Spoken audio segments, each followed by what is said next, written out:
صدر صاحب اور حاضرین اکرام، السلام علیکم۔ برصغیر کی مٹی میں جنم لینے والی اردو زبان سے محبت کرنے والے لوگ جب برصغیر کی سرحدوں سے نکل کر دنیا کے مختلف خطوں میں جا کر آباد ہونے لگے تو اردو زبان بھی ان کے ہمراہ سفر کرتی چلی گئی۔ اردو زبان نے کبھی یورپ کی ٹھنڈی اور یکبستہ ہواؤں کو گرمایا اور کبھی تپتی ہوئی فضاؤں میں ٹھنڈک کا احساس پیدا کیا۔ کبھی امریکہ کے بلند و بالا مقامات، کبھی افریقہ کے جنگلات اور کبھی صحرائے عرب میں اردو زبان کی چاپ سنائی دینے لگی۔ اس طرح دنیا کے تمام ممالک میں اردو زبان کی بستیاں قائم ہوتی چلی گئیں۔ میرے لیے اس وقت ان تمام بستیوں کا احاطہ کرنا ممکن نہیں، اس لیے میں اردو کی صرف ایک بستی کا ذکر کرنا چاہوں گی جس کا نام عرب کی خلیجی ریاست کویت ہے۔ کویت وہ ریگستانی علاقہ ہے جہاں گرم ہواؤں کے تھپیڑے، ریت کے اڑتے ہوئے بگولے اور ان بگولوں میں گھرے ہوئے انسانی ہیولے صاف دکھائی دیتے ہیں، جہاں دور دور تک آگ برساتے ہوئے سورج کی آنچ محسوس کی جا سکتی ہے۔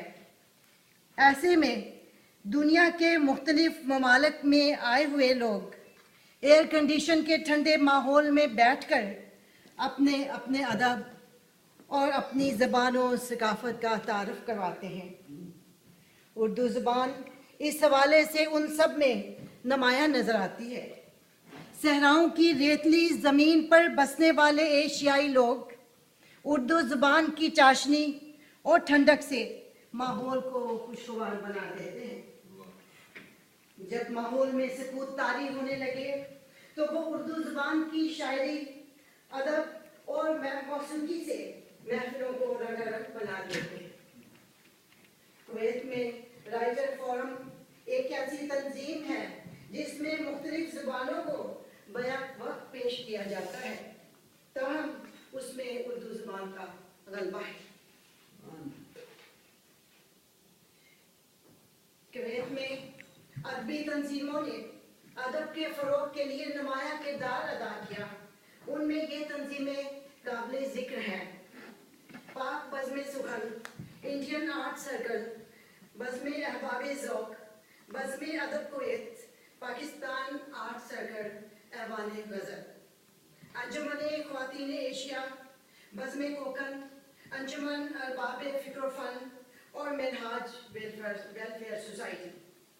کویت میں شائع ہونے والے اردو رسائل میں صدف، آزاد، صحافت، نشاط، پیغام، مصباح اور ای میگزین، جس کے مدیر اعزازی افروز عالم صاحب ہیں۔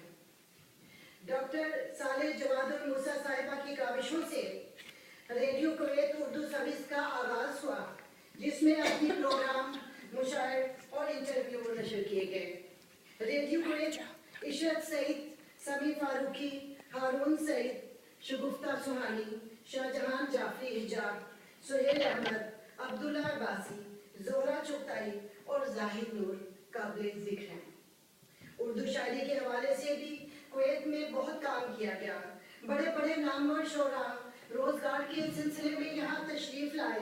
اس سرزمین پر اردو شاعری کا آغاز اردو شاعر فضل کریم اختر نے کیا۔ 1952 میں انہوں نے پہلا مشاعرہ پڑھا اور پھر یہ سلسلہ چل نکلا۔ اس کے بعد حامد کتار پوری، قائم امروی، عبدالحمید ہوش، خورشید مظفر، مرزا فیض کوثر، طاہر کیفی اور حفیظ سیکری اس قافلے میں ان کے ساتھ شریک ہوئے۔ ادب کی آبیاری کے لیے کئی انجمنیں وجود میں آئیں جنہوں نے کئی مشاعرے اور نشستیں منعقد کرائیں اور سالانہ رپورٹ شائع کروائی۔ پاکستانی سفیر جناب مہدی مسعود اور ہندوستانی سفیر مسٹر چتوال کی سرپرستی میں بھی کئی مشاعرے منعقد ہوئے۔ 1950 سے لے کر 2000 تک जो शोराए कराम कुवैत में तशरीफ़ लाए और अदबी खिदमत अंजाम दी। वक्त की कमी के पेश नज़र चंद शोरा का तारफ़ करवाना चाहूँगी। फजल करीम अख्तर, जिनका ताल्लुक़ ज़िला जेहलम पाकिस्तान से है, 1953 में रोज़गार के सिलसिले में कुवैत तशरीफ़ लाए और उर्दू अदब के काफ़िले में शरीक हुए। वो सफ़र की दास्तान यूँ बयान करते हैं, ना देखा कारवाने ज़िंदगी का नक्शे पा अब तक, गुज़रता जा रहा है काफ़िला दिन रात चुपके से, उड़ा कर ले गई फुरकत मेरी नींदों का सरमाया, मेरी बेदारियों को मिल गई सौगात चुपके से। हामिद किरतारपुर ज़िला जालंधर में पैदा हुए और बचपन ही से अपनी मादरी ज़ुबान में शेर कहने लगे। 1954 में कुवैत तशरीफ़ लाए, पंजाबी और उर्दू ज़ुबान में शायरी फरमाई।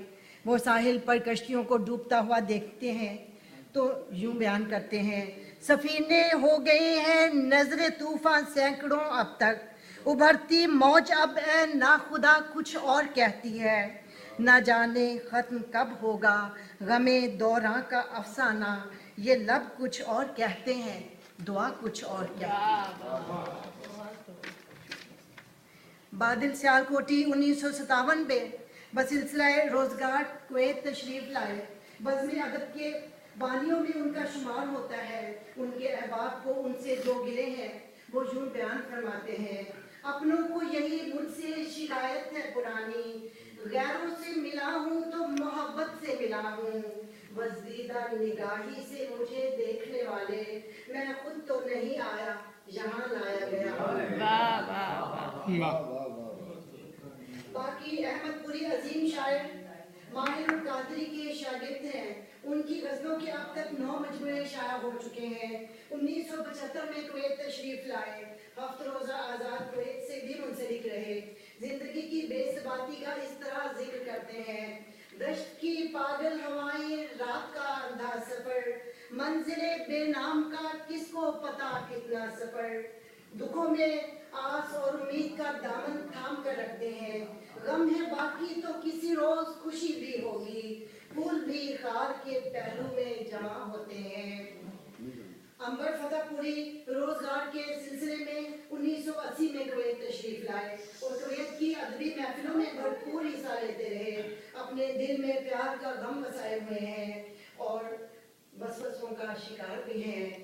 हुए नज़र अगर मंदमी तो क्या होगा, इसी तरह से रहे मुस्तकिल तो क्या होगा, मुसर्रतों के हज़ारों में हूँ मगर इनमें हुई जो दीम के गम मुश्तमिल तो क्या होगा। असलम मादी कुवैत के अदबी हलकों में जाने पहचाने जाते हैं। मंदरजा ज़ेल तसानीफ़ के मालिक हैं। नया जज़ीरा और अगले मौसम का इंतज़ार, अदबी गुफ्तगू, तनकीदी मज़ामीन और तबसरों का मजमुआ ज़ेर तबात हैं। वो मौजूदा दौर का जिक्र इस तरह करते हैं, इस अहद की ये बात भी है काबिल हैरत, हर नस्ल फ़कत सांस निभाने में लगी है, वो शहर भी एक रेत का दरिया था कि जिसमें असलम मेरी कश्ती मेरी मौजों में फंसी है। अफरोज़ आलम अदब और शायरी में नुमाया मुकाम नजर रखते हैं। मजमुआ शायरी फसल ताज़ा और 16 शायरों का इंतखाब कलाम शाया हो चुका है। वो फरमाते हैं, मैं बिक रहा हूँ तेरे शहर में सवा होकर, मैं अपनी ज़ात की कीमत था खुद अदा होकर, हदे यकीन मुझे इसका हो रहा है गुमा, करेगा कैसे वो ताबज़ीम देवता होकर।